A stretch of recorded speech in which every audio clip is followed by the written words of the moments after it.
చందమామ అందిన రోజు, బృందావని నవ్విన రోజు, తొలి వలపులు చిలికిన రోజు, కులదైవం పలికిన రోజు.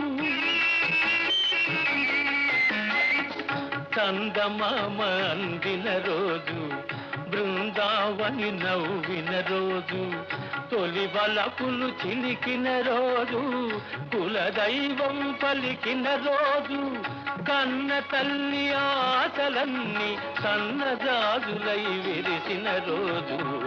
భలే మంచి రోజు, పసందైన రోజు, వసంతాలు పూచే నేటి రోజు. వసంతాలు పూచే నేటి రోజు.